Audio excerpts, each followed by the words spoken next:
Hey everyone, it's been a while since I've done a video for anything, frog tank, my aquarium, the boat, or anything like that. So I decided to go ahead and update everyone on what's been going on with this fish tank. So originally started off with the 150 that was on my wall in the living room, nothing fancy, nothing spectacular. It was just fish only live rock. I stopped doing maintenance on it and just kind of, because it was so mature, I think it just kind of kept itself going. But I stopped, and honestly I kind of got out of the hobby for a while. So I was getting my floors redone, and Jesus Christ, these two dogs over here, Majin and Diesel.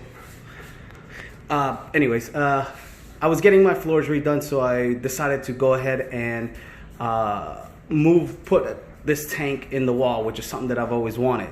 So I was able to do that. I had to get this tank. This is a 120, and I couldn't get a 150. I couldn't find a 150 at a reasonable price, and I was kind of in a rush, so I went ahead and just got this 120. The only difference is the height. The height of the 150 is about 3 or 4 inches taller.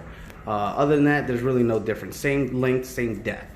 Now in the tank, this tank that I purchased, it came with one of those yellow tanks. I believe it's that one right there, and I think that black damsel, I think that's what it is. So yeah, I love the aquascape when I set it up. I love how it is. There's a lot of swim throughs, a lot of little caves, a lot of little holes. The fish are constantly swimming through everything. It's great. As far as corals go, like I said, I kind of got out of the hobby for a little while and just now starting to get back into it. So one of my good friends gave me this little frag, which has been doing great, little GSP. And then these red mushrooms, they're starting to grow a lot again, and I've had them for a long time, and they're just extremely hardy. I just got new lights in the system, so everything is really starting to grow a lot quicker, and I'm going to be adding more LPSs soon. I think the next thing I'm going to do is an anemone, so that way I can go ahead and put it in the tank. It can, if it moves around, it'll move around without stinging anything, and you know, once it settles, then I can go ahead and start adding some more LPSs, some more corals. So this is the front. I'm going to go ahead and take you guys to the back so you guys can see what's going on back there. And here we are in the back. This is actually one of my bedrooms, and this is the closet for that bedroom, which is no longer a closet. Obviously, it's we call it the fish room. So starting off with the lights, these are the AI 32s, Hydra 32s, and man, do I love these lights. I love how they work. I love the functionality. I've never had any smart type of LEDs. The last LEDs I had on there were do-it-yourself LEDs that I built from Rapid LEDs. Not saying that they were horrible, but the what you can do with this is just, it's awesome. So I really love them. Here's my RODI from Bulk Resupply that I had originally in the garage, and I would constantly have to fill up buckets or a 5-gallon drum, bring it in here and put it on auto top off, blah blah blah. That was annoying. I always forgot, and sometimes the pump would run dry. So I went ahead and moved it over here.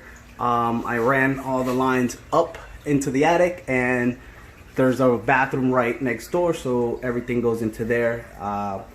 And so have a TDS meter right into the inline TDS meter right into the RO, just to see how my TDS is, and then the RO is actually plumbed right into the tank. Now I know a lot of people say that's bad.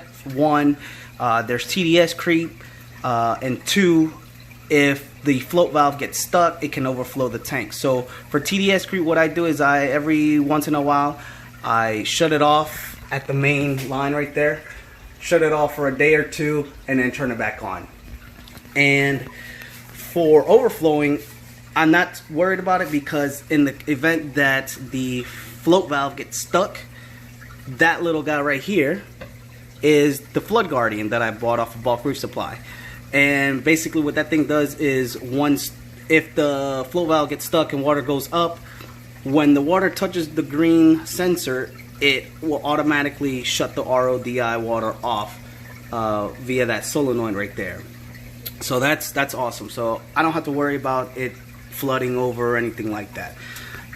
In the refugium area, I have this little grow light that I bought on Amazon for about $20. It's super great.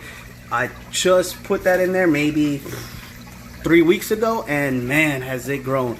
And there's just algae everywhere, and it's good that it's growing algae, but it's only in this area. It's not growing anywhere else in the sump or in the tank, so I'm extremely happy with that. Off to the other side. On the other side, we have the protein skimmer. Honestly, I don't even know exactly what kind of protein skimmer this is. This skimmer came with the tank, so I plugged it in, set it up, and it's actually doing really good. Every couple days I go ahead and drain the line into the gallon drum, and then so on and so on. I do have to scrape a little bit of algae from the light that's bleeding over. Not a big deal. One thing that I did also over here with the filter socks, which I didn't have a way to hold the filter socks. So basically what I did, and I saw this on another video, is these little clips that people use to hang picture frames or whatever it is. I literally just zip tied it to the pipes, and then the filter socks, they have that little hook, that little loop on there, so I just simply hook it on there. And yeah, I mean, I spent $6 on it, and I mean, it does the job, so I'm happy with it. Coming up here, right now I have I'm looking for power heads, so that way I can have more flow in the tank. Right now I only have one on that corner, which I'll show you guys. And then I have this little tiny one here that came from a nano tank that I found in the garage. So just to give a little bit of water flow in the back behind the rocks. Now when I get the new power head, I'll go ahead and move the big one over where that one is.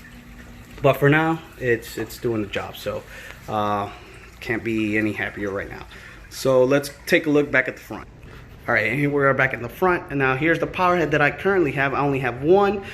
This is some a Hydor Corrales, I forgot, it's old one, and I only have one running. So yes, I do want to get another one. Probably looking at the 3rd gen, getting one right there and putting one on the other side, or one of those other ones that go at the top. I forgot what they're called, gyri, and because the MP40s are just extremely expensive. They're cool and all, and don't get me wrong, but man, they're expensive. So for now, it is what it is, and everything's doing great. So if you guys know of any power heads that I should get for this tank, please leave a comment below, let me know.